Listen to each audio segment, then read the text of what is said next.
इस कार्यक्रम के पुण्यार्जक हैं आभा विनय जैन, मैत्री विवेक जैन, बेबी अविष्का जैन, पुत्री एवं दामाद Ayushi Shri Sambhav Jain Delhi, Web Tex Fabrics Private Limited Ahmedabad Gujarat.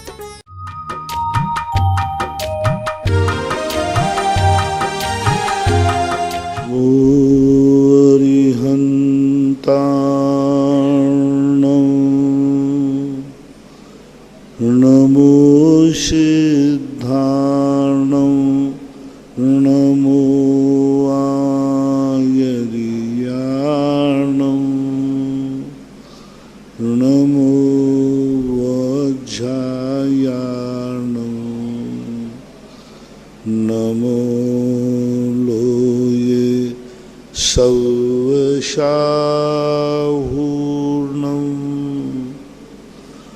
पंच परमेष्टि भगवान की जय। आचार्य श्री गुरुवर कुंद कुंद महाराज की जय। आचार्य श्री गुरुवर विद्यासागर महाराज की जय। परम पूज्य निर्यापक श्रमण मुनि श्री सुधा सागर जी महाराज की जय। जय। परम पूज्य महासागर जी महाराज की जय। आचार्य संघ की जय। सुरेश जैन बेंगलोर, गुरुवर नमोस्तु। महाराज जी, इनकी जिज्ञासा है कि जीव का कर्मों के साथ अनादि संबंध है, तो यह जो अनादि संबंध कर्मों का जीव के साथ में है वह निमित्त नैमित्तिक संबंध है या संश्लेष संबंध है? निमित्त नैमित्तिक संबंध के बिना संश्लेष संबंध होता नहीं। संयोग संबंध स्वाभाविक है, बिना निमित्त नैमित्तिक के संयोग संबंध होता है, लेकिन संश्लेष संबंध तो निमित्त नैमित्तिक संबंध से ही बनता है। निमित्त नैमित्तिक संबंध सभी संश्लेष संबंध हो ऐसा नियम नहीं है, लेकिन जितने संश्लेष संबंध हैं वे निमित्त नैमित्तिक ही होते हैं। और निमित्त नैमित्तिक संबंधों को कारण मानो, संश्लेष संबंध को कार्य मानो। और निमित्त जब से संश्लेष संबंध है आत्मा का कर्मों के साथ, तब से आत्मा का निमित्त नैमित्तिक संबंध है, क्योंकि कारण के बिना कार्य कभी होता नहीं। संश्लेष संबंध हुआ है नियम से, कोई ना कोई निमित्त जरूर बना है। बिना निमित्त के संश्लेष संबंध नहीं होता। इन दोनों को ऐसा मानना चाहिए। ईसणा जैन अमरकंटक, गुरुवर नमोस्तु। महाराज जी, इनकी जिज्ञासा है कि जब हम लोग व्रत आदि करते हैं तो उसके बीच में अशुद्धि हो जाती है, तो उस अशुद्धि में उस व्रत को कर सकते हैं क्या, और नहीं कर सकते तो फिर उस व्रत की तिथि को हम आगे किस प्रकार बढ़ाएंगे? अशुद्धि आदि के समय व्रत नहीं माना जाएगा। सुबह सूतक के समय व्रत नहीं माना जाएगा। यदि आपने व्रत किया है तो उस समय के व्रत को छोड़ करके आप उस व्रत को आगे बढ़ा लेंगे, आपका टूटा हुआ व्रत नहीं माना जाएगा।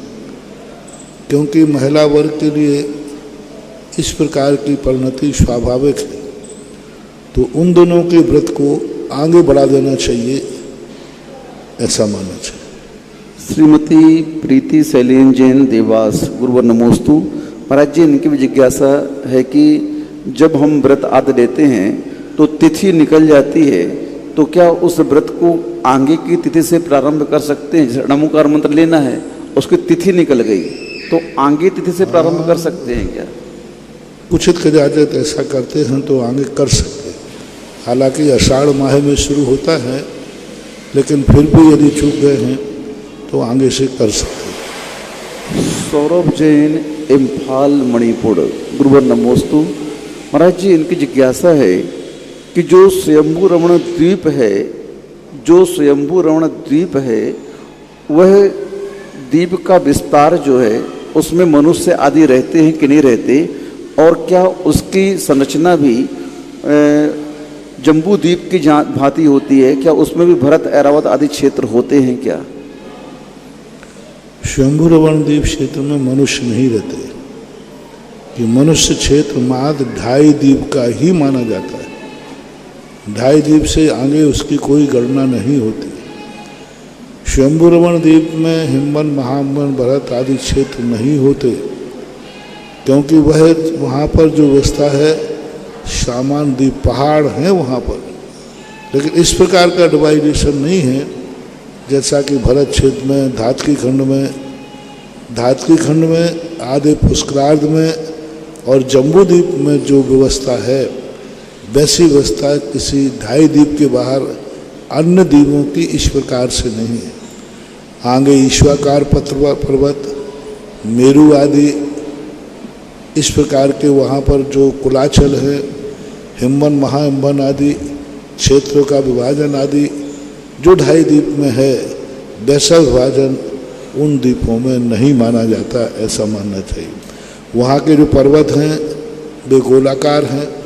उन पर्वतों का वर्णन आपको विस्तार से त्रिलोक सार में देखने को मिलेगा। डॉक्टर मगन जैन आष्टा, गुरुवर नमोस्तु। महाराज जी, इनकी जिज्ञासा है कि ऋषभ देव ने शादी ब्याह को मांगलिक कार्यक्रम कहा है, जबकि यह संसार परिभ्रमण के कारण है, तो ये मांगलिक कैसे हो सकते हैं? शादी ब्याह को ऋषभ देव ने मांगलिक कार्यक्रम कहा है। नहीं कहा, कहाँ कहा? मांगलिक क्रिया बताइए। नहीं की, कहीं भी मांगलिक क्रिया का वर्णन ऐसा शब्द आया ही नहीं। इस वैवाहिक आदि क्रियाओं में मंगल कार्य करना चाहिए, मांगलिक क्रिया नहीं है। किसी भी आगम में, किसी भी आचार्य ने, ऋषभ देव ने इसको मांगलिक क्रिया नहीं कहा। इस क्रिया के समय मंगल कार्य करना चाहिए। मांगलिक क्रिया में और मंगल कार्य करने में अंतर है। मरण आदि के समय मांगलिक कार्य करना चाहिए, अशुभ घटने पर मांगलिक कार्य करना चाहिए, शादी विवाह में मांगलिक कार्य करना चाहिए। मंगल क्रिया शादी विवाह है, ये शब्द ऋषभ देव ने या किसी आचार्य ने कहाँ लिखा है? आप बताएं। जिनवाणी के अंदर तो मैंने तो ऐसा शब्द कहीं पढ़ा नहीं, आप कहाँ से लाए हैं ये आप विचार करें। चंदा जैन आष्टा, गुरुवर नमोस्तु। महाराज जी, इनकी जिज्ञासा है कि अनंतानुबंधी कसाय जो होती है, उसका जो स्वामी होता है मिथ्यात्व गुण स्थान में, तो वह स्वामी अपनी संजलन उस अनंतानुबंधी कसाय को एकदम मंद कर देता है, संजलनवत। तो महाराज जी, उस समय उसको संजलन कसाय कहेंगे कि अनंतानुबंधी ही कहेंगे? और संजलन कसाय का स्वामी कौन होता है? जहर कितना भी कम हो जाए उसका नाम जहर ही होगा। कड़वाहट कम होना, कड़वाहट अधिक होना, कड़वाहट कम होने का नाम मीठा हो जाना नहीं है। कम कड़वाहट होती है, कड़वाहट कम हो गई लेकिन वो कड़वा ही कहलाएगा, मीठा नहीं बन सकता। कितनी भी कम हो जाए अनंतानुबंधी, वो संजलन नहीं बन सकती। कम और बेशी से संजलन आदि कसायों की स्थिति नहीं है। अनंतानुबंधी का जघन्य बंध अंतर्मुहूर्त है और संजलन का उत्कृष्ट बंध अंताकोड़ा कोड़ी सागर है। अनंतानुबंधी का जघन्य अनुभाग बंध से संजलन का उत्कृष्ट अनुभाग बंध बहुत ज़्यादा है। होकर के भी वह अनंतानुबंधी अनंतानुबंधी ही कहलाएगी। जहर को जहर ही कहना पड़ेगा, चाहे भले वो कम कड़वा हो, लेकिन कड़वा तो रहेगा ही रहेगा। संजलन कसाय का स्वामी कौन होगा महाराज जी, और इसका अर्थ क्या है? संजलन कसाय का स्वामी कौन होगा और संजलन का अर्थ क्या है? स्वामी का अर्थ, संजलन का अर्थ संजुलति, सम समीचीन रूपेण जुलति, जो धीरे धीरे जलती है, तेज नहीं जलती, दूसरे को जलाती नहीं, स्वयं भभकती नहीं, स्वयं समीचीन रूप से थोड़ी थोड़ी जलती रहती है। ऐसा संजलन कसाय होते हैं। संजलन कसाय का स्वामी 4 गुणस्थानवर्ती जीव होते हैं। छठा, सातवां, आठवां, नौवां और पांचवां संजुलन लोभ की अपेक्षा से 10वां भी मान सकते हैं। उसके नीचे संजुलन कसाय का उदय है, लेकिन स्वामी नहीं माना जाता। स्वामी वह माना जाता है जिस गुण स्थान में जिस कसाय की मुख्यता होती है, उस कसाय का वो स्वामी माना जाता है। तो महाराज जी, पंचम गुण स्थान में संजुलन कसाय कैसे घटित होगी? तो मिथ्यात्व गुण स्थान में भी संजुलन कसाय है। नहीं, स्वामी के रूप में। स्वामी की अपेक्षा मिथ्यात्व गुण सम्यक देश संयम में कहीं नहीं। हमने पहले ही कह दिया, उदय होना अलग होता है, स्वामी होना अलग होता है। जैसे सपोज कीजिए अध्यक्ष है, उपाध्यक्ष है, तो अध्यक्ष के अभाव में उपाध्यक्ष होगा, अध्यक्ष के सद्भाव में उपाध्यक्ष उपाध्यक्ष ही रहेगा। वहाँ संजुलन कसाय का उदय होते हुए भी देशवती प्रत्याख्यानावर्णी कसाय का स्वामी है, ना कि संजुलन का। संजुलन उदय में है, वो तो मिथ्या दृष्टि के भी है, हमेशा उदय। 4 कसायों का उदय नियम से मिथ्या दृष्टि के निरंतर बना रहता है। अनंतानुबंधी, अप्रत्याख्यान, प्रत्याख्यान और संजुलन, चारों कसाएं एक साथ उदय में अनादिकाल से बनी रहती। एक भी कसाय एक समय को कब नहीं होती, एक भी कसाय एक समय को बढ़ती नहीं, खत्म नहीं होती, ऐसा मानना चाहिए। तो ये नियोग है, ऐसा ऐसा। महाराज जी, ये प्रश्न ऑल इंडिया प्रतिभाशाली बच्चों की ओर से है। उनका कहना है कि महाराज जी, हम लोग IAS, RBS और जो प्रशासनिक सेवाओं की परीक्षा होती है, उसमें मेन और प्री तो एक बार में निकाल लेते हैं, लेकिन इंटरव्यू में हम लोग फेल हो जाते हैं। तो महाराज जी, हम लोग ऐसा कौन सा धार्मिक अनुष्ठान, कार्य, पूजन, अभिषेक, दान करें कि हम एक ही बार में सभी एग्जाम निकाल लें? मोक्ष के लिए तो सारे कार्य है। संसार के लिए यदि मैं कार्य बता दूं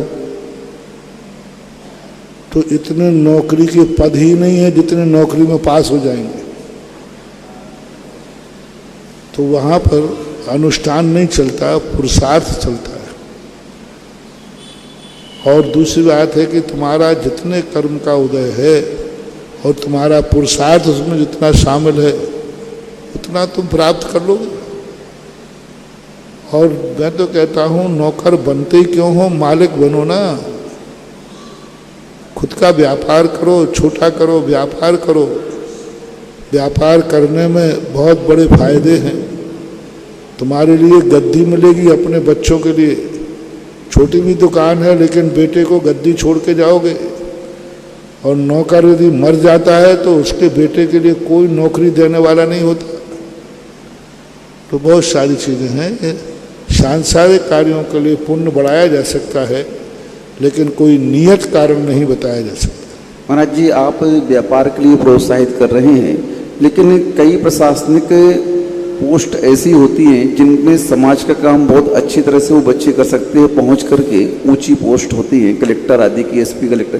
तो महाराज जी, उन पोस्टों पर तो समाज के बच्चों का जाना अच्छा माना जाएगा ना, क्योंकि समाज के कार्य उसमें से हमेशा चलते रहेंगे, रुकेंगे नहीं। पर्टिकुलर इन कार्यों के लिए प्रवचनों में सामान्य रूप से हम इनके कार्य बता देते हैं। पर्टिकुलर रूप से इनके संबंध में कुछ बात कहना हमारे मर्यादा के प्रतिकूल है। अजीत जैन, एडवोकेट, मंगलोर 12, गुरुवर नमोस्तु। महाराज जी, इनकी भावना है कि आपने सन 2002 में भूगर्भ में जो चंद्रप्रभु भगवान जी की प्रतिमा है, उनके दर्शन पूरे विश्व को कराए थे। अब हम लोगों के पुण्य योग से पुनः आपका चातुर्मास यहाँ पर स्थापित हो चुका है, और हम पूरे भारतवर्ष के श्रावकों की, विदेशों के श्रावकों की भावना है कि पुनः उस भूगर्भ के भगवान के दर्शन हम लोगों को एक बार आपकी कृपा से हो जाए। तो हम लोग किसी भी अनुष्ठान के लिए द्रव्य, क्षेत्र, काल, भव और भाव चाहिए। भावना से ही आपका काम नहीं चलेगा। द्रव्य क्षेत्र काल भाव चाहिए। एक दिन का प्रवेश करने पर सारा प्रशासन हिल गया। एक दिन का प्रवेश हुआ था, कितने घंटे की भीड़ हुई थी? 2-3 घंटे। 2 घंटे मान लो। 2 घंटे की भीड़ में सारा प्रशासन हिल गया, दिल्ली तक पहुंच गया। और सब लोग कह रहे, और वो अनुष्ठान तो ऐसा है कि सारा विश्व हिल जाएगा। और वो कोई 2 घंटे का नहीं होगा, वो तो पता नहीं जब लाइन लगती है उसकी ना, तो ना उसमें दिन रहता है और ना रात रहता। पहली बार 24 घंटे चलता था कैलाश बाबू, है ना। और सवेरे 4 बजे बंद करना पड़ता था, इसलिए कि झाड़ू तो लगा ले। 24 घंटे सांगानेर का दृश्य देखो, 24 घंटे चलता था। और उस समय, इस समय ऐसे अनुष्ठानों की कल्पना भी करना अनैतिक है। लेकिन महाराज जी हम लोग ने भी दर्शन नहीं किया। कल्पना करना भी अनैतिक है, नैतिक नहीं, अनैतिक है। बहुत बड़ा महादोष है। मर्यादा का इतना बड़ा पाप का कारण बनेगा, इतना बड़ा दोष बनेगा, जिस दोष का कोई प्रायश्चित नहीं होगा। क्योंकि उस धार्मिक अनुष्ठान, जिस धार्मिक अनुष्ठान से सारा जगत में कोई दुर्घटना घट जाए, प्रशासन और राजा दुखी हो जाए, वो कार्य मांगलिक भी नहीं है, प्रशंसनीय भी नहीं है और रुद्र राज्यातिक्रम। अभी देश में 144 धारा चल रही है, अभी भी उनकी मर्यादा है हर चीज में। अभी उनकी गाइडलाइन बिल्कुल मर्यादित चल रही है, कोई महोत्सव करने की छूट नहीं है। अभी तो इस संबंध में कुछ कहा नहीं जा सकता। कोई अच्छा दिन हो, अच्छा वातावरण आए, अच्छे दिनों में अच्छे कार्य करना शोभा देता है। ऐसे समय में तो यही भाव कि जो जितना ज़्यादा एक दूसरे से दूर रहे वो उतना ही अच्छा है। जितना कम से कम भीड़ जुटे उतना अच्छा है, जितना कम से कम लोग मिलें उतना अच्छा है, जितना कम से कम लोगों की भीड़ हो उतना अच्छा है। अभी हम कभी भी भीड़ के लिए प्रोत्साहित नहीं कर रहे। किसी भी कार्यक्रम होता है हम तो एक ही कहते हैं कि मत आओ, मत आओ, जो नहीं आएगा उसको डबल आशीर्वाद। लेकिन महाराज जी ऐसा भी तो हो सकता है कि भगवान निकले और वो वातावरण इतना शुद्ध हो जाए कि सब बीमारियां ही दूर हो जाए, यहाँ से महामारी ही दूर हो जाए। ऐसे ओवर कॉन्फिडेंस नहीं करना, ओवर नहीं करना। कुछ कर्म ऐसे होते हैं जो महान से महान बड़े अनुष्ठान करने पर भी समाप्त नहीं होते। ये महामारी कोई एक नगरी नहीं है, प्रांतीय नहीं है, एक देशी नहीं है, ये विश्वव्यापी है। और विश्वव्यापी महाबीमारी किसी एक अनुष्ठान से जाने वाली नहीं है, एक स्थान के अनुष्ठान से जाने वाली नहीं। जब तक सारे विश्व का बहुमत रूप से पुण्य का उदय नहीं आएगा, तब तक व्यर्थ की इन बातों में उलझना ठीक नहीं है। अभी आप लोग घर में बैठो, आप लोग शांति से बैठो और हमें भी शांति से बैठने दो और चंद्र प्रभु को आराम से गुफा में रहने दो। हाँ, मैं तो अभी यही सोचता हूँ, जितने दूरी बना के रखो, महाराजों से भी दूर रहो, महाराजों का भी सन्निकटपना नहीं करो, स्पर्श मत करो। अभी हमारे लिए एकदम नहीं, अभी एक महाबीमारी, क्योंकि ये बीमारी बहुत धोखेबाज है। पिछली बार महाबीमारी कम होते होते 9,000 पे आ गई थी, सारे भारत में 9,000। जिस समय हमने पदयात्रा निकाली उस समय पूरे भारत में मात्र 9,000 लोग थे, वो भी दक्षिण राजस्थान में तो 0 थे ही नहीं, वहाँ महाराज दक्षिण में थे। अब 9,000 से बढ़ते बढ़ते 4 लाख पे पहुंच गए थे अभी। 4 लाख, ऐसा बड़ा, ऐसी स्पीड बढ़ी, 9,000 से लेकर 4 लाख पे पहुंच गए पर डे। तो ऐसी स्थिति में अपन को कोई रिस्क नहीं लेना। आपकी बातों में हम आने वाले नहीं, आपकी भावनाओं में फंसने वाले नहीं। मुझे आगम का भी ज्ञान है, नीतियों का भी ज्ञान है, और आप लोगों का भी ध्यान है। जय जैन सांगानेर जयपुर। गुरुवर नमोस्तु। महाराज जी ये पूछ रहे हैं कि सिद्धि विनायक यंत्र है, उसका क्या प्रभाव है? ये विनायक जितने यंत्र होते हैं, इनमें आकृतियां होती हैं, इनमें मंत्र होते हैं, इनके बीजाक्षर होते हैं। ये स्थापित होते ही अलग अलग प्रकार के अपने स्वरूप, अपने स्वभाव को प्रदर्शित करते हैं। एक सगुन भी होता है, सगुन के साथ साथ इनके अंदर से जो रेज निकलती है, वो रेज सारे तरफ के वातावरण को विशुद्ध करती है। यंत्रों में आकृति का बड़ा प्रभाव पड़ता है। यंत्रों में जो बीजाक्षर लिखते रहते हैं, उनकी दिशाओं का बड़ा प्रभाव पड़ता है। कौन सी दिशा में कौन सा मंत्र लिखा गया, उसका प्रभाव वो उस दिशा को संभालने में समर्थ होता है। तो ये अपने आप में, जैसे आप कहीं पर दुर्गंधित वातावरण होता है तो आप वहाँ सुगंधित अगरबत्ती लगा देते हो। वातावरण वहाँ का दुर्गंधित है, लेकिन सुगंधित अगरबत्ती लगाने से वो दुर्गंधित वातावरण तुम्हारे लिए प्रभावकारी नहीं होता, तुम्हारे लिए घृणा पैदा नहीं करता, दुर्गंध बंद हो जाती है। दुर्गंध रहती है, लेकिन वो सुगंधित इतनी पावरफुल। इसी प्रकार इन यंत्रों के माध्यम से चारों तरफ नकारात्मक ऊर्जा रहती है, विघ्नकारक शक्तियां रहती हैं, लेकिन यंत्रों के माध्यम से जो सकारात्मक एनर्जी निकलती है, वो नकारात्मक एनर्जी तुम्हारा कुछ भी बिगाड़ नहीं सकती। यंत्र नकारात्मक स्थिति को समाप्त नहीं करता, यंत्र नकारात्मक ऊर्जा को सक्रिय नहीं होने देता। जैसे कोई शक्तिमान व्यक्ति हो तो तुरंत कह देता है जितनी शक्तिहीन लोग हैं सावधान।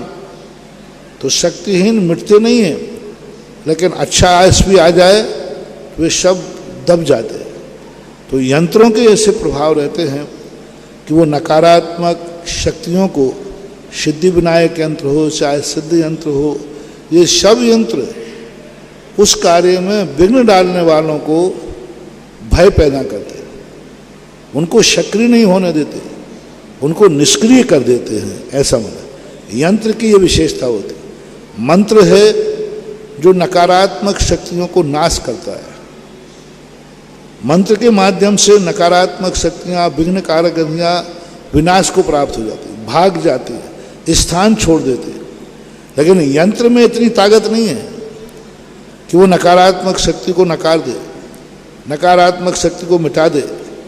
लेकिन यंत्र में इतनी ताकत होती है कि वो नकारात्मक शक्तियों को निष्क्रिय कर देता है, कीलित कर देता है, उनको स्तंभित कर देता है। यंत्र में ताकत है कि वो जो नकारात्मक है उनको कीलित कर देगा, स्तंभित कर देगा। ऐसा माना विभव काला सूरत। गुरुवर नमोस्तु। महाराज जी इनकी जिज्ञासा है कि मुनिराज चातुर्मास क्यों करते हैं, इसका मुख्य कारण क्या है? मुनिराज चातुर्मास क्यों करते हैं, इसका मुख्य कारण क्या है? और क्या चतुर्थ काल के मुनिराज भी चातुर्मास की स्थापना करते हैं? अभी परसों स्थापना के समय मैंने संक्षिप्त प्रश्न में उपदेश दिया था, यूट्यूब पे पड़ा होगा, आप सुन लेना। परसों दोपहर में जिनवाणी में भी, शुदा कलश में भी बहुत अच्छा प्रसंग आया था।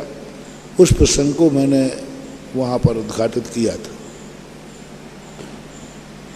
चतुर्थ काल में महाराज जी चतुर्मास स्थापना होती है क्या? मैंने ये बात भी उस समय उसमें बताई है परसों के प्रवचन में कि चतुर्थ काल में प्रवचन चातुर्मास स्थापन सभी को अनिवार्य नहीं था। कुछ मुनिराज जो होते हैं वे चतुर्मास स्थापित नहीं करते। परिहार, विशुद्धि, संयम वाले तीर्थंकर आदि जिनके जीवन में आराधना नहीं हो सकती शरीर से, वे चतुर्मास नहीं करते। बाकी शेष लोग चतुर्मास करते हैं। नमिता जैन, महावीर नगर, कोटा। गुरुवर नमोस्तु। महाराज जी ये कह रहे हैं कि आप लोग कोटा आए और हम लोग, कोई भी साधु आता तो आहार अगर जरूर लगाते हैं, लेकिन इस बार हम लोग इस बीमारी के कारण से आपको आहार दे भी नहीं पाए और चौका भी नहीं लगा पाए। तो महाराज जी हमारे पाप कर्म का उदय है, इसका हम कैसे प्रायश्चित करें? आपके पाप कर्म का तो उदय है, लेकिन आपको पुण्य बंध जरूर हुआ है, क्योंकि तुमने एक साधु को मरने से बचा लिया। क्योंकि यदि जनरल रहते और साधु को कुछ हो जाता तो बहुत खतरा था। अब आपके दूसरे दो प्रमाद हो गए। पहला तो आपने बड़ी कृपा की, हमारे पुण्य का उदय था जो आप आहार नहीं दे पाए, और आपको पुण्य का बंध हुआ जो आहार नहीं दे पाए। मैंने कहा ना, इस समय जो साधुओं के चरण छूता है उसको पाप का बंध होता है, और जो साधुओं के चरण नहीं छूता है उसको महान पुण्य का बंध होता है।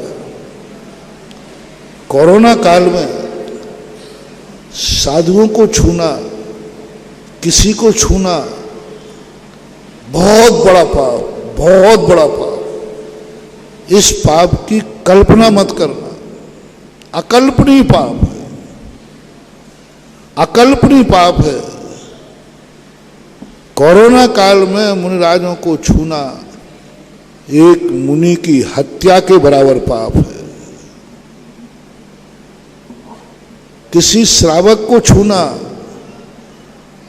एक श्रावक हत्या का पाप है, क्योंकि स्पष्ट सारा मेडिसिन, सारा मेडिकल स्पष्ट चेतावनी दे रहा है, एक दूसरे से 6 फुट दूर रहो, 2 गज की दूरी रखो, और तुम उसके बाद भी छूना चाह रहे हो तो लगता है कि तुम भक्ति की आड़ में पूर्व भाव के कोई मुनि के दुश्मन हो, जो भक्त बन करके दुश्मनी निपटाना चाहते हो।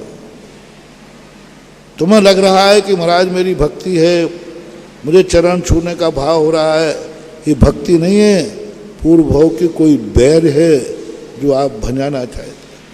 क्योंकि स्पष्ट संकेत है कि कोरोना जो काल चल रहा है इसमें स्पर्श का, ये बीमारी अंदर से उत्पन्न नहीं हो रही है। जो बीमारी अंदर से उत्पन्न होती है उसमें तुम्हारा कोई दोष नहीं है, लेकिन ये बीमारी अंदर से उत्पन्न नहीं होती, बाहर से आती है। इसलिए मास्क लगाना और पैरों को नहीं छूना ये सबसे बड़ी साधु भक्ति है, गुरु भक्ति है, गुरु प्रेम है। साक्षात गुरु भक्त माना जाएगा कि नहीं मैं बिना पैर छुए रह जाऊंगा, लेकिन मेरे मुनिराज को कुछ नहीं होना चाहिए, ये नियम है।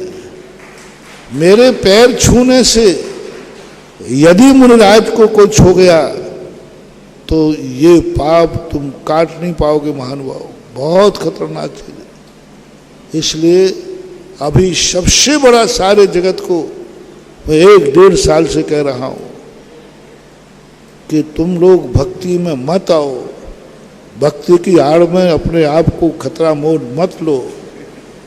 जितना ज़्यादा देखो, आज इतने वैक्सीन लगने के बाद भी आप लोगों को बार बार हर निमिष से मोबाइल आदि से चेतावनी दी जाती है, जरूरत पड़ने पर ही तुम यहाँ वहाँ जाओ, और फिर भी वैक्सीन लगने के बाद भी सावधानी जरूरी है। जहाँ भीड़ हो वहाँ एक दूसरे के पास मत खड़े हो। साधु संतों के साथ तुम क्या कर लोगे? साधु का जानलेवा बीमारी है, थोड़े ही सा कुछ हो गया तो क्या करोगे बताओ? क्या करोगे? हैं? कुछ नहीं कर पाओगे। इसलिए बचाना अपना कर्तव्य है, भक्ति है। इसलिए इसमें सबसे बड़ी चीज यही है, आहार नहीं दे पाए आप लोगों को भारी पुण्यबंध होगा। तथास्तु मेरा आशीर्वाद है, बहुत अच्छी कृपा हुई आपकी। और दूसरी बात है, आप यदि देना था तो फिर क्वारंटाइन होते, क्वारंटाइन होकर के शुद्ध होकर के बढ़िया अपने शरीर की गारंटी कार्ड लेकर के फिर आहार देते। देने वालों ने दिए भी, कोटा वालों ने दिए, और उन्होंने दिए सबसे बड़ा देखो, जो चौले से चलकर यहां तक दिए उन्होंने आहार। अब उन्होंने त्याग किया, घर का त्याग किया, परिवार का त्याग किया, घर से मिले नहीं जुले नहीं, क्वारंटाइन किया पूरा। 4 महीने जो अभी रास्ते में चौके चले, ये पूरे 4 महीने से घर नहीं गए। 4 महीने हो गए, 2 महीने, 2-2.5 महीने से घर नहीं गए। पूरा घर परिवार छोड़कर चौलेश्वर में रहे। यह है पुण्य, यह है पुरुषार्थ। और फिर रास्ते में देखो, पूरे रास्ते में एक दिन भी अपने घर नहीं है। पूरे रास्ते भर, पूरे 15 दिन जो विक्षोभ विहार हुआ, पूरे रास्ते भर उन्होंने हार दिए। तो ये आपकी कमी है कि आप मोह नहीं छोड़ पाए, परिवार नहीं छोड़ पाए। तो ये आपका प्रमाद है। आप ऐसा करके छोड़ते तो देखते कैसे नहीं लेता हार। तो कुछ गलती तुम्हारी है, अकेले कर्मों को मत थोपो, ये तुम्हारे पुरुषार्थ की कमी है। संत श्रोणी आचार्य गुरुवर श्री विद्यासागर जी महामंडराज के परम प्रभावक से संध्यापक समण श्री सुधासागर जी महाराज के चरणों में आप सभी, हम सभी का बारंबार नमोस्तु नमोस्तु नमोस्तु। पूज्य मुनि श्री महासागर जी महाराज के चरणों में बारंबार नमोस्तु। ऑनलाइन जिज्ञासा के पश्चात उपस्थित श्रावकों में मैं सर्वप्रथम जिज्ञासा के बुला रहा हूँ इंजीनियर पंकज जी पाटनी बारा और तैयारेंगे श्रीमती सीमा विनोद जी जैन छपारा। उसके पूर्व महाराज जी ज्ञानोदय परिवार आपके चरणों में बारंबार नमोस्तु करते हुए अपनी जिज्ञासा रख रहे हैं कि महाराज जी, कोरोना काल चल रहा है लगातार, और ऑनलाइन के माध्यम से ज्ञानोदय में निश्चित ही प्रतिदिन अधिक से अधिक शांतिधारा लोग करा रहे हैं। आने वाली 7 अगस्त दिन शनिवार हमें 1308 दिन पूरे हो रहे हैं भगवान को विराजमान हुए। हम ऐसा क्या करें, लोगों को कैसे लाभ दे पाएं कि कोरोना काल में लोगों को हम बुला भी पाएं और लोग पूरी तरह से लाभ ले पाएं, क्योंकि ज्ञानोदय के मुनिश्चितनाथ भगवान निश्चित ही पूरे विश्व में इस समय सर्वाधिक एनर्जी वाले भगवान हैं, और उनके माध्यम से लोगों को पूरे 1.5 साल में इतना अधिक लाभ मिला आपके आशीर्वाद से पूज्य गुरुवर, कि जिसकी कल्पना भी करना दुर्लभ है। तो ऐसा 1308 दिन वाला कार्यक्रम परिवार ज्ञानोदय परिवार कराना चाहता है, आपके आशीर्वाद के। कोई भी अपने जीवन में आनंद का दिन होता है, खुशी का दिन होता है, अनमोल वस्तु का दिन होता है, उसको कभी विस्मृत नहीं करना चाहिए। उस दिवस को स्वर्णांकित करना चाहिए, उस दिवस को सगुन मानना चाहिए, उस दिवस को मांगलिक मानना चाहिए। वह दिवस तुम्हारी जिंदगी में ऐसे ताजा होता रहे जैसे आज ही घटना घटी है। आपने देखा कि जन्म एक बार होता है, लेकिन बर्थडे हर साल मनाते हो। क्यों मनाते हो हर साल? जन्म तो हो चुका है एक दिन, हर साल जन्मदिन मनाने की क्या जरूरत है? हर साल जन्मदिन की खुशी क्यों? हर दिन उस दिन आप आनंदित क्यों होते हो? वो दिन को भूलना क्यों नहीं चाहते?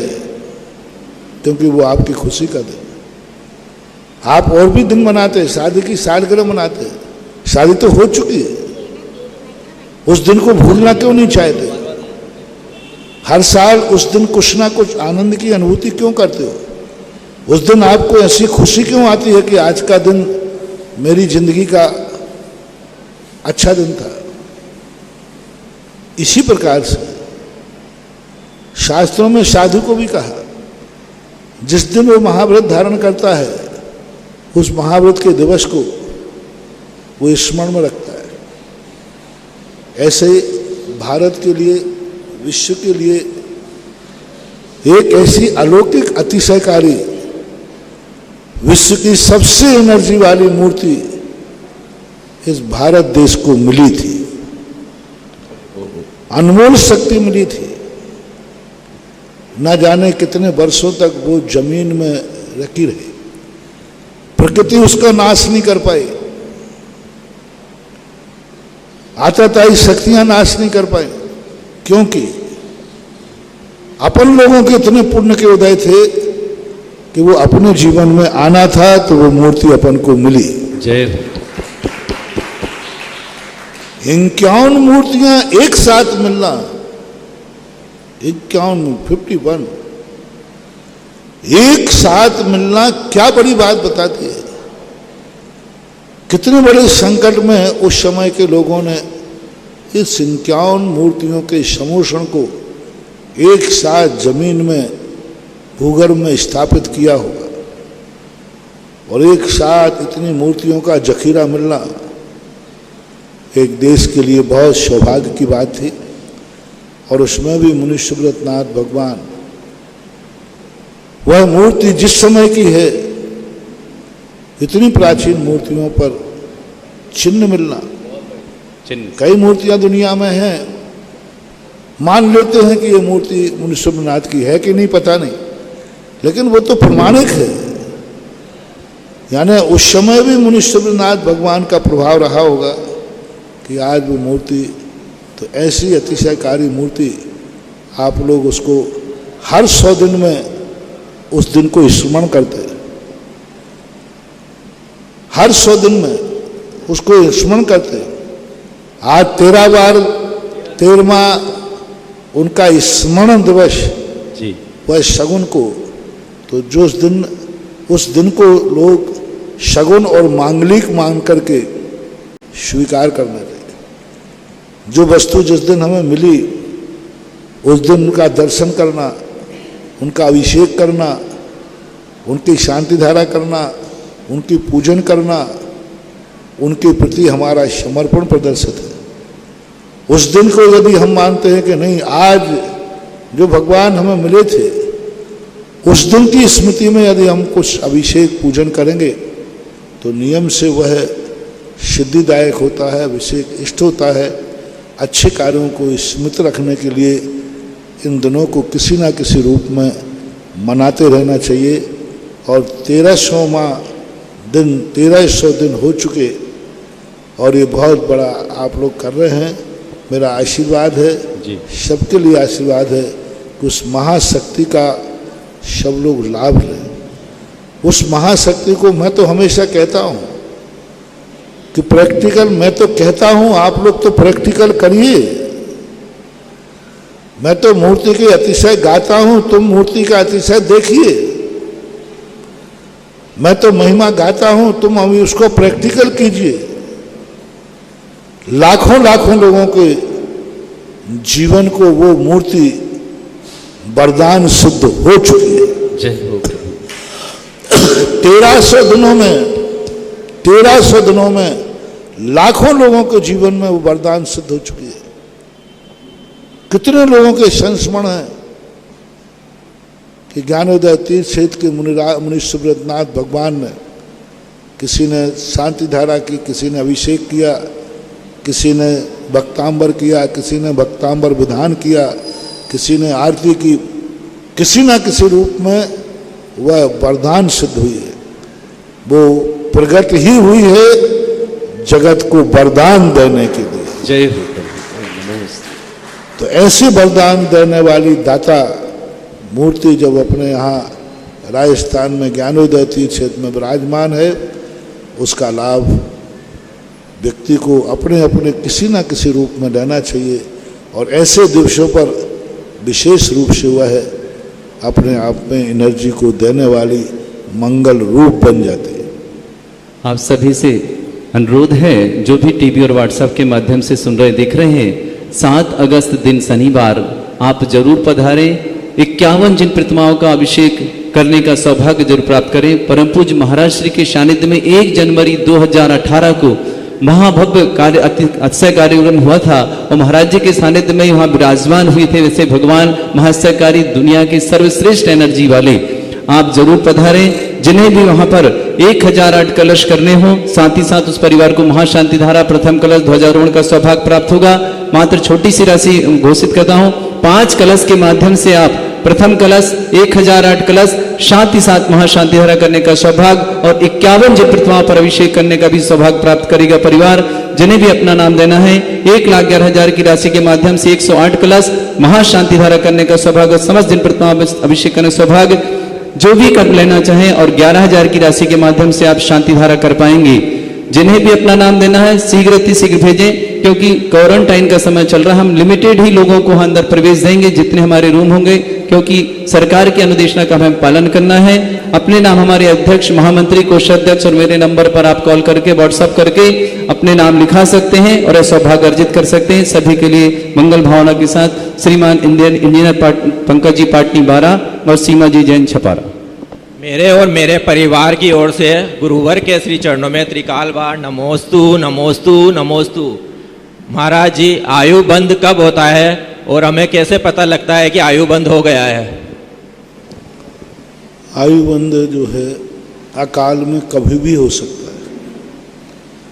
सुकाल में आयु के 3 भाग करने पर 2 भाग निकल जाने के बाद होता है, अपन को पता नहीं चल सकता। मात्र एक संकेत दिया है पूज्यवर नेमिचंद महाराज ने कि जिन व्यक्तियों को नरक, त्रियंश आदि आयु का बंद हो जाता है उनके फिर कोई भी नियम लेने का भाव नहीं होता, कोई भी नियम लेने का भाव नहीं होता। भले वो गलत कार्य करें या नहीं करें, लेकिन वो कहते मैं नियम नहीं लूँगा। तो नियम नहीं लेने का भाव आ रहा है तो अनुमान लगाया जा सकता है कहीं इसको दुर्गति का बंद तो नहीं हो गया। एक संकेत उन्होंने दिया है, बाकी अपने ज्ञान का विषय नहीं है। नमोस्तु महाराज। श्रीमती सीमा विनोद जी छपारा और तैयार रहेंगे ब्रह्मचारी आदि जी शास्त्री। नमोस्तु महाराज जी, समस्त छपारा जैन समाज का नमोस्तु महाराज जी। महाराज जी, मेरी शंका है कि हम लोग अष्टानी का महापर्व में नंदी सरदी विधान करते हैं महिला मंडल मिलके, तो उसके समापन में हवन भी महिला मंडल करती है। तो महाराज जी करना चाहिए कि नहीं, अगर नहीं करना चाहिए तो फिर समापन कैसे करें, उसका समापन कैसे करें? हवन की हाँ, हवन। इनका कहना महाराज जी महिला मंडल अकेला करता है, पुरुष वर्ग होता नहीं है। महिला मंडल अकेला ही विधान करता है दोपहर में, और बाद में जब समापन होता है तो क्या हवन हम महिला मंडल ही करें कि नहीं कर रहे महाराज जी? आप बताओ। देखो, हवन के संबंध में एक छूट दी गई। आपने बड़े अनुष्ठानों में देखा होगा, हवन करने जो विधान में बैठे रहते हैं उनके साथ ये कह दिया जाता है जो विधान में नहीं बैठे वे भी हवन में बैठ सकते हैं। तो आप लोग अपने श्रीमानों को 8 दिन बैठने का नहीं है तो कम से कम उनसे कह देना हवन में तो आ जाओ साहब, 1 घंटे के लिए हवन में साथ में बैठा लेना चाहिए। उस दिन पुरुष वर्गों को आमंत्रित कर लेना चाहिए। अच्छा है, शुभ और मांगलिक माना जाता है। विशेष अनुष्ठान विशेष फलदायी जब ही होता है जब उसकी पूर्ण क्रियाएं विधिवत हों। यदि नहीं किया है तो हवन के नंबर कट जाएंगे, कम नंबर मिलेंगे, सीधी बात। तो महाराज जी हम लोगों को करना चाहिए कि नहीं, मतलब महिलाओं को? मैं ऐसा कह नहीं सकता, क्योंकि हवन में अच्छे से करते महाराज जी विधान, तो हम लोग बहुत अच्छे से करते हैं, बहुत महिलाएं से मारना वगैरह सब लगा के करते हैं। वो ठीक है, तो फिर आप पुरुषों को बुलाना चाहिए। मैं तो यही कहूँगा, यदि मैं ये कह दूंगा तो थोड़े बहुत पुरुष जबरदस्ती में आएंगे भी और आना बंद कर देंगे। मगर तो महाराज ने कह तो दिया कि हमारे बिना भी हो सकता है। यहाँ तक हमने वैष्णव दर्शन में देखा कि विदेही सीता वनवास में थी, इधर रामचंद्र जी ने यज्ञ करना चाहा लेकिन सीता थी नहीं, तो स्वर्ण की सीता बना करके यज्ञ पूरा किया। यानी परिवार का दोनों महिला पुरुष वर्ग दोनों ही हवन करते हैं तो यही श्रेष्ठ है। दूसरे के लिए मैं हाँ नहीं बोलूँगा लेकिन ना भी नहीं कहूँगा। नमोस्तु महाराज जी, नमोस्तु नमोस्तु। तैयार रहेंगे आदित्य जी शास्त्री और श्रीमती हेमा जी सोनी। उसके पूर्व कार्यक्रम में यहाँ पर मंगल घोषणाएं, मंगल कलश के माध्यम से जिन्होंने यहाँ पर लिया, श्रीमान प्रकाशन जी, राजेंद्र कुमार जी, विशाल, कुणाल, गुणमाला, सरोज, सुलेखा, अरुण वाले समस्त परिवार की ओर से एक भक्ति कलश, श्रीमान निहाल चंद जी पहाड़िया, राकेश मोहन जी, चंद्रमोहन जी, समस्त पहाड़िया परिवार के संग इनकी ओर से भी भक्ति कलश के व्यक्ति के हैं। बहुत बहुत मंगल भावना। श्रीमती लाड देवी, महावीर जी, प्रदम जी, काशलीवाल परिवार खेकड़ी, इनकी ओर से भी भक्ति कलश। और भक्तांबर विधान में एक नाम है श्रीमान संदीप जैन के जन्म दिवस पर विजय कुमार, श्रीमती लता, संदीप, ट्विंकल, लावण्य, लाभेश परिवार बेंगलोर कर्नाटक से इन्होंने यहाँ पर भक्तांबर पाठ करने का, विधान करने का सौभाग्य प्राप्त किया। सभी परिवार के लिए बहुत बहुत शुभकामनाएं। वंदे तद्गुण लब्धये। नमोस्तु गुरुजी। भगवान तीर्थंकरों के बिहार के बाद, भगवान तीर्थंकरों के बिहार के बाद समोषण का क्या होता है? क्या वह सुरक्षित रखा जाता है या फिर विघटित किया जाता है? और गुरुजी, जब नए स्थान पर समोषण लगता है तो क्या पुराना ही समोषण वहीं ले जाया जाता है कि वहाँ पे नया समोषण बनाया जाता है? नमोस्तु।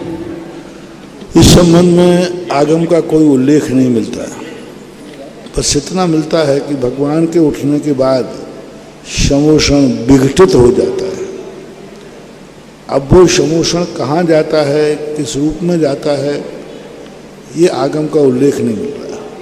यदि इसको विक्रिया मान लें, विलय को प्राप्त करते हैं तो सब चीज़ें तो बन जाएंगी, लेकिन मानस्तंभ की मूर्तियों का क्या होगा? यदि मूर्तियाँ विक्रिया से बनाई गई हैं तो फिर उनको नमस्कार कैसे होगा, उनकी वंदना कैसे होगी? और मानस्तंभों की पूजा करते हैं, चैत्र वृक्षों पर जिन प्रतिमाएं होती हैं उनकी पूजा होती है, अर्चना होती है, तो पूज्य प्रतिमाएं विक्रिया से नहीं हो सकती। तो इस प्रकार के आगम में उल्लेख न होने से यहाँ हम कोई निर्णयात्मक घोषणा नहीं कर पाएंगे। बस इतना है कि देवता कुबेर क्षण मात्र में समोषण की रचना कर देता है और क्षण मात्र में भगवान के उठते ही समोषण विलय को प्राप्त हो जाता है। इसको तैयार रहेंगे अनीता जी जैन रामगंज मंडी, इनके पश्चात मेरे परम पूज्य आराध्य गुरुदेव के चरणों में मेरा और मेरे परिवार का कोटिशः नमोस्तु नमोस्तु नमोस्तु। गुरुदेव, लीक लीक गाड़ी चले, लीके चले कपूत, और लीक छोड़कर वो चले सिए साहिर सपूत। तो महाराज जी, लीक पर चलने वाले को कपूत और लीक छोड़कर चलने वाले को सपूत बताया, जिज्ञासा का समाधान करें। लीक का अर्थ होता है वहाँ रूढ़िवादिता। परंपराओं में अच्छे कार्यों में पीछ पे चढ़ना वो लीक नहीं कहलाते। लीक शब्द कहलाती है जिस परंपराओं का स्पष्ट रूप से निराधार है, कल्याणकारी नहीं है, कोई उनमें हिताहित का विचार नहीं है, फिर भी हमारी परंपरा है।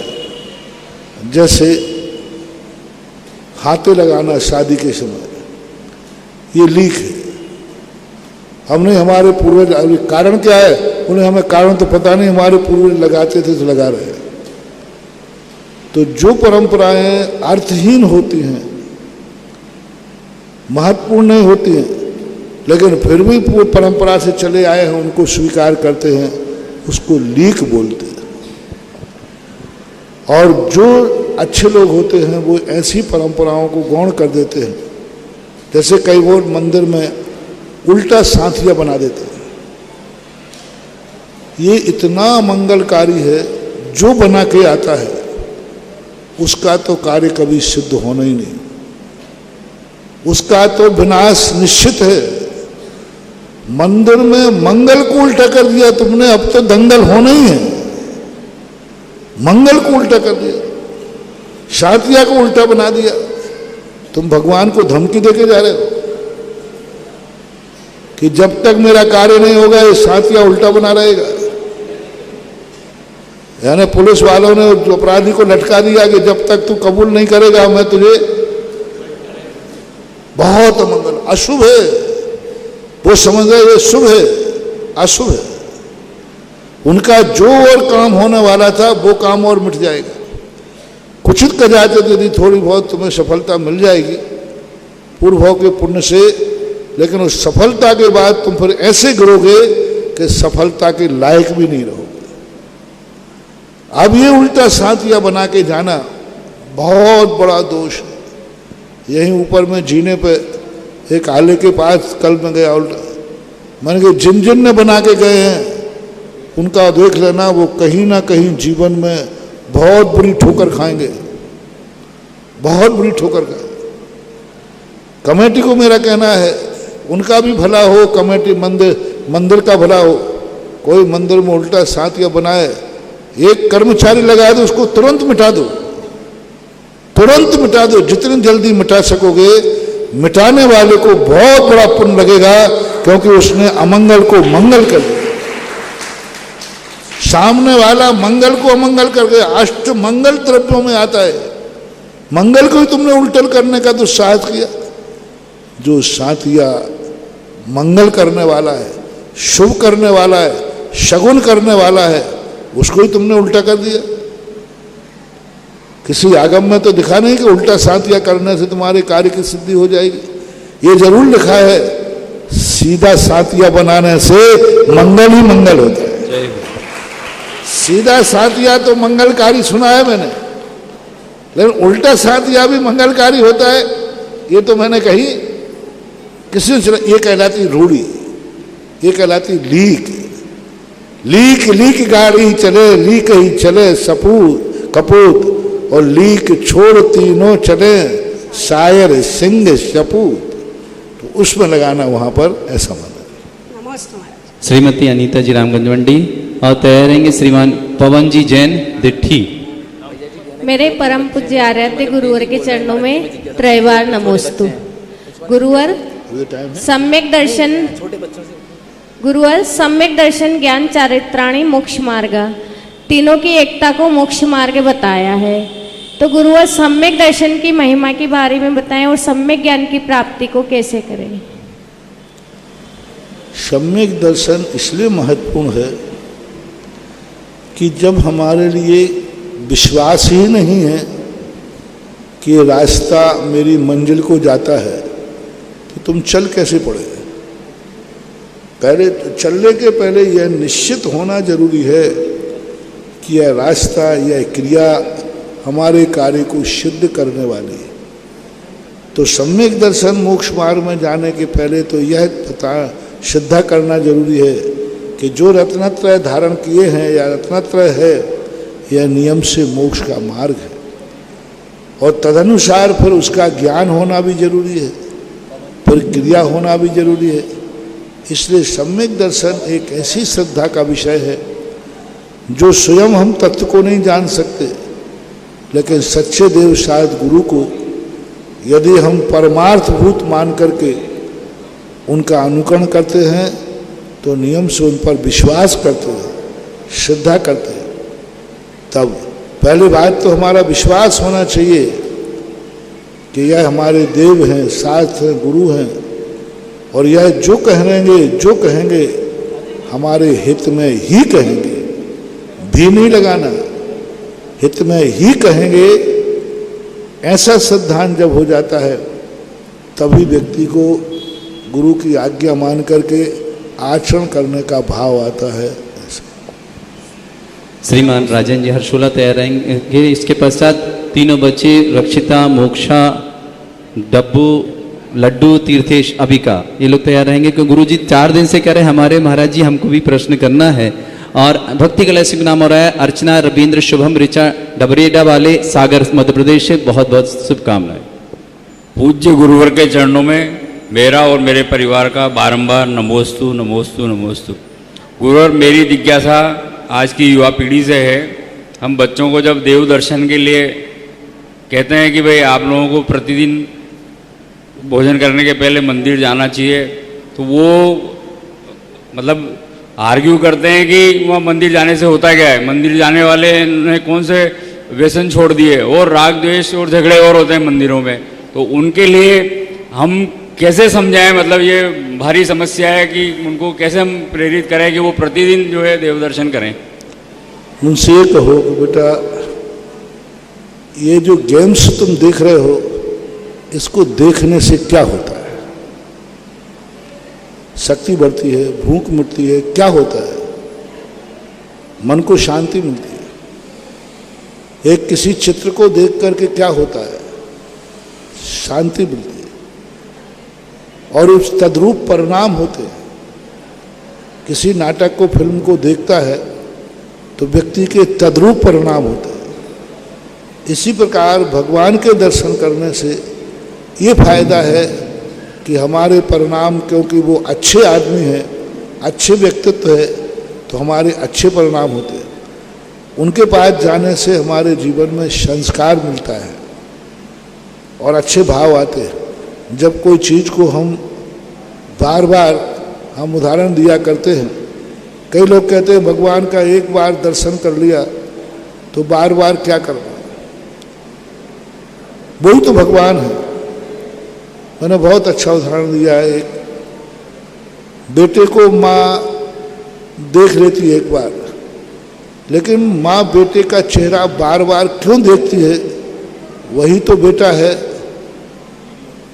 वही तो बेटा है जो सुबह था, लेकिन जितने बार उठाएगी, जितने बार दूध पिलाएगी, चेहरा देखती है। क्यों देखती है? क्या बदल गया उसमें? एक राग, एक अनुराग जागता है। इसी प्रकार और भी वस्तुएं ऐसी होती हैं जिनको बार बार देखने का भाव आता है। क्यों? तो एक मानसिक मनोविज्ञान है कि जो वस्तु सुख देने वाली है, सुख देने वाली है, उस वस्तु को बार बार देखने से सुखानुभूति होती है। और भगवान के बच्चों को यही समझा सकते हैं कि देखो, वो एक ऐसी शक्ति है जिनके दर्शन करने मात्र से हमारे जीवन में जैसे एक दीपक बुझा हुआ है, दूसरा दीपक जला हुआ है, बुझे हुआ दीपक यदि जले हुए व्यक्ति को छू लेता है तो बुझा हुआ दीपक अपने आप जल जाता है। इसी प्रकार भगवान वो ज्योति है, वो शक्ति है। जो शक्तियां हमारे पास अभी सोई हुई है, जैसे ही भगवान के पास जाएंगे तो वे शक्तियां जाग जाती हैं। अब उस समय उनके लिए ऐसे मौके ढूंढो जब बच्चा परेशान हो रहा हो, बोले ये परेशानी दूर भगवान कर सकता है, तो भगवान के पास जा, भगवान का दर्शन कर और भावना भाव। और वो यदि इस भावना भावने से, क्योंकि वो जाएगा तो बड़े लगन से जाएगा, और यदि उसका कार्य हो गया तो फिर वो जिंदगी भर के लिए भगवान का भक्त बन गया। तो अब उनको तो समझाने से ही समझाया जा सकता। नमोस्तु महाराज। रक्षिता मोक्षा तीर्थेश लड्डू, जल्दी से खड़ा प्रश्न करो बेटा, जल्दी से। नमोस्तु महाराज, नमोस्तु महाराज, नमोस्तु महाराज। मेरी ये जिज्ञासा है, हमें जल छान के क्यों पीना चाहिए? नमोस्तु महाराज। हमें पानी छान के क्यों पीना चाहिए? पानी छान के इसलिए पीना चाहिए कि उसमें जीव होते हैं। वे बिना छने पानी पियोगे तो पेट में जाके फिर वो काटेंगे। पेट को जाकर के तुम दूध पियोगे, भोजन खाओगे, तो तुम्हारे पहले वो खा लेंगे।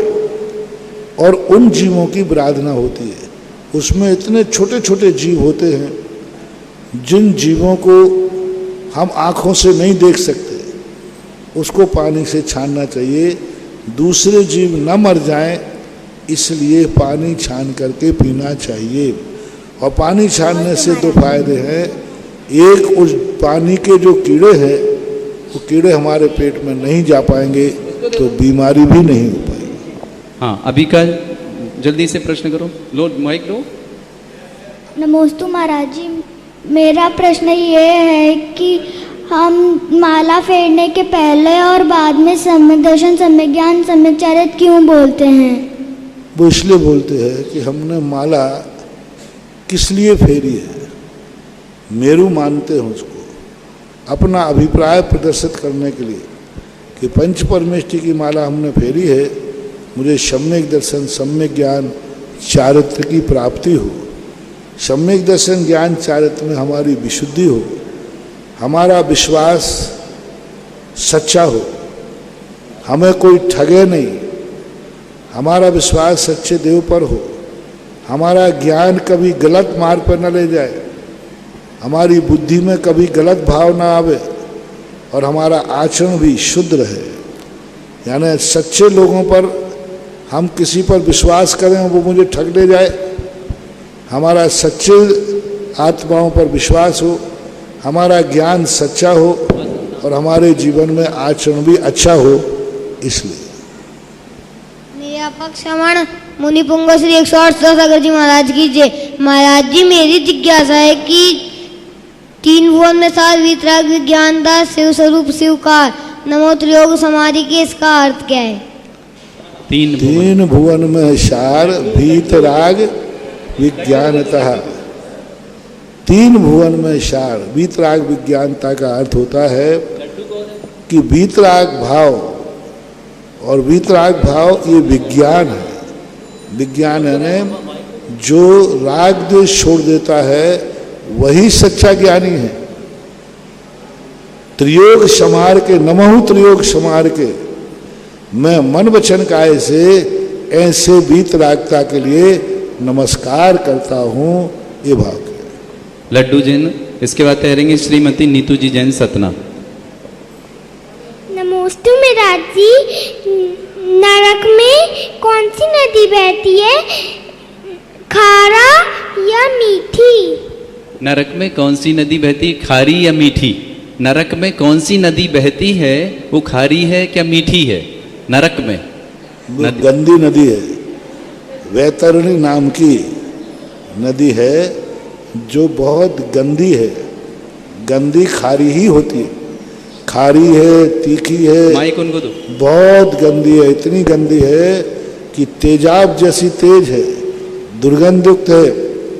अब जैसे यहाँ नाली होती ना, नाली, तो नाली से भी कई गुनी गंदी होती है, वैतरणी नदी होती है। अंतिम जिज्ञासा श्रीमती नीतू जी जैन सतना। काफी सारे नाम हैं किंतु क्षमा चाहते हैं। नमोस्तु महाराज जी। महाराज जी, कौन से अशुभ कर्म की वजह से हम लोग का सिद्ध चक्र विधान नहीं हो पा रहा है? कौन से अशुभ कर्म की वजह से हम लोग सिद्ध चक्र महामंडल विधान नहीं कर पा रहे हैं? अशुभ कर्म तो उदय कहीं ना कहीं से कोई ना कोई अंतराय तो हो ही रहा है, होता है। धार्मिक कार्यों में यदि कोई विघ्न आता है तो श्रेयांसी बहुविघ्नानी, कभी किसी व्यक्ति के लिए धर्म कार्य से रोका होगा, किसी व्यक्ति ने धर्म करने का भाव किया होगा और तुमने रोक दिया होगा, उस कारण से होता है। कई बार पारिवारिक परिस्थितियां ऐसी हो जाती हैं कि उन परिस्थितियों बस कोई कार्य करना चाहता है, नहीं कर सकता। तो इस संबंध में हमें सोचना चाहिए। सबसे पहले कोई भी अनुष्ठान करने के पहले आपको अपनी पारिवारिक दशा देखना चाहिए। कहीं परिवार की तरफ से तो बाधा नहीं हो रही हो, परिवार वाले बाधा डाल रहे हैं तो उनके सामने कोई परिस्थिति तो नहीं है। स्वयं की तरफ से सोचना चाहिए, किसी भी धर्म कार्य को करते समय अपनी शक्ति कितनी है, अनुकूलता कितनी है, द्रव्य, क्षेत्र, काल, भव, ये 4 चीजें अच्छी हों तब भाव कार्यकारी होता है। भावना तो है लेकिन 4 चीजें नहीं है तो नहीं होता है ऐसा। महाराज जी, तैयारी पूरी हो जाती है और बाधाएं आ जाती है। अब ये सब कर्म के कोई ना कोई उदय तो है ही। कर्म का नाम तो नहीं बताया जा सकता, लेकिन विघ्न आना बता रहा है। कोई ना कोई अशुभ कर्म तो जरूर किया हुआ है। बिना अशुभ कर्म के कोई भी विघ्न आ नहीं सकता। कोई भी दुख आता है नियम से कोई ना कोई अशुभ कर्म तो जरूर है। और उस अशुभ कर्म को टालने समय हमेशा क्षमता भाव रखना चाहिए, शांत भाव रखना चाहिए। हमेशा अशुभ कर्म के समय व्यक्ति को हमेशा परिणामों में निर्मलता होना चाहिए, शांत। जितना शांत रहेगा अशुभ कर्म जल्दी जाएगा। अशुभ कर्म के समय जितना क्रोध आएगा, जितना व्यक्ति अपने आप में उत्तेजित होगा, आरोप प्रत्यारोप करेगा, उतना ही अशुभ कर्म बढ़ता है। अशुभ कर्म के लिए सबसे बड़ा तरीका है एकदम मौन, शांत हो जाओ। इतने शांत हो जाओ कि अशुभ कर्म उस शांति के समय निकल जाएगा। अन्यथा अशुभ कर्म में अपन यदि विशेष प्रकार के उपलब्ध हुए तो परेशानी बढ़ भी सकती। भक्ति कलश में एक नाम श्रीमती प्रेमबाई जी, मोहनलाल जी, कैलाशन जी, राजेंद्र कुमार जैन भाल खानपुर वाले, बहुत बहुत मंगल भावना। श्रीमती उषा खानपुर और बिमला जी खानपुर तैयार हैं शीघ्रता से। 2 क्वेश्चन। हाँ, श्रीफल के लिए भेंट करने आ जाएं श्रीमान प्रेमबाई के परिवार। जिज्ञासा शीघ्रता से रखें। मैंने नाम लिया, खानपुर वाले परिवार का नाम लिया, जल्दी से, समय नहीं है। हाँ, दे दीजिए उनको। हाँ, वो माता जी आ गई। श्रीमती बिमला जी और नेहा जी चांदखेड़ी तैयार हैं लोग। गुरुदेव के चरणों में मेरा 3 बार नमोस्तु नमोस्तु नमोस्तु। महाराज जी, मेरी शंका ये है कि 16 पहन के बाइक पे जाना चाहिए, नहीं जाना चाहिए? 16 कपड़ा पहन के बाइक पे जाना चाहिए या नहीं जाना चाहिए? नहीं जाना चाहिए। 16 के वस्त्र पहन करके बाइक से नहीं जाना चाहिए। और 16 किस प्रकार का अभिषेक करना हो, आहार देना हो तो नहीं प्रयोग करना चाहिए। अब सामान्य रूप से शुद्ध पूजा पाठ के लिए जा रहे हो तो व्यवस्था देख करके 16 की क्वालिटी क्या है। महाराज जी, एक शंका और है कि नवग्रह की पूजा करने में कहाँ तक आपको क्या?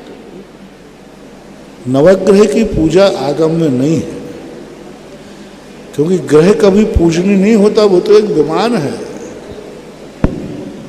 उनकी शांति के लिए, अनुकूलता बनाने के लिए भी आगम में कोई चर्चा नहीं की गई, क्योंकि वो परेशान करते ही नहीं हैं। वो तो मात्र हमारे अशुभ कर्म को बताने के लिए संकेत है। कोई शनि ग्रह परेशान नहीं करता, वो ये बताता है कि इतने समय तक तुम्हारे अशुभ कर्म उदय में आना है। तो अशुभ कर्म की शांति के लिए जैन आगम जरूर अनुष्ठान बताता है। पूजन पाठ है, जाप है, भक्तांबर है, अभिषेक, शांति धारा आदि है। ये सारे अनुष्ठान अशुभ कर्म की शांति के लिए करना चाहिए। ग्रह अशांत करता ही नहीं है तो उसकी शांति कैसे? चलिए अंतिम जिज्ञासा करें माता जी शीघ्रता से। जिनके नाम रह गए यहाँ चांदखेड़ी खानपुर, कल ले लेंगे। सब परिवार नमोस्तु नमोस्तु नमोस्तु। महाराज, मेरा प्रश्न है महाराज जी, औरतें अभिषेक नहीं कर सकती और देखती है और अभिषेक कराती है, हमें कौन सा पुण्य लगेगा? औरतें अभिषेक कर नहीं सकती है, कराती है और देखती है, कौन सा पुण्य लगेगा? कराने वाले को तो इतना पुण्य है कि करने से भी ज्यादा। हमने एक बार कहा था, करने वाला एक व्यक्ति है और यदि नारी ठान ले कराने की तो वो बेटी भी है, पत्नी भी है और माँ भी है और बहन भी है।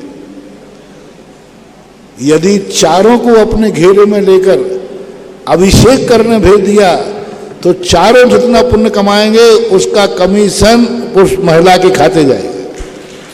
बेटी ने पापा के सामने जिद कर दी, पापा हम जब ही भोजन करेंगे जब आप अभिषेक करने जाओगे, तो पापा को भेज दिया।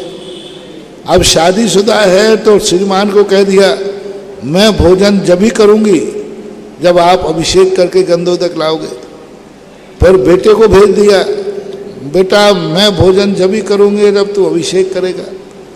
भाई से कह दिया तो तुम्हारे लिए तो बहुत सारे मौके हैं लेकिन तुम लोग कहते ही नहीं हो, करे क्या? चाहे तो बहुत कुछ अनुभव अपने परिवार के पुरुषों को अभिषेक करा के प्रेरणा दे करके अपनी नारी पर्याय से छुटकारा भी पा सकते हैं।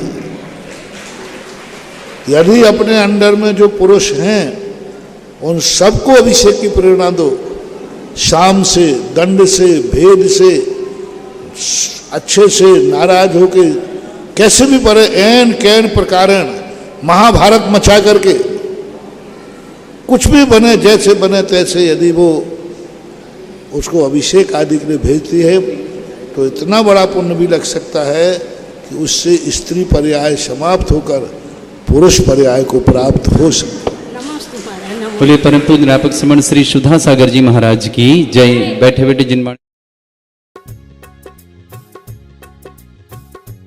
इस कार्यक्रम के पुण्यार्चक थे आभा विनय जैन, मैत्री विवेक जैन, बेबी अविष्का जैन, पुत्री एवं दामाद Ayushi Shri Sambhav Jain Delhi, Web Tex Fabrics Private Limited, Ahmedabad Gujarat.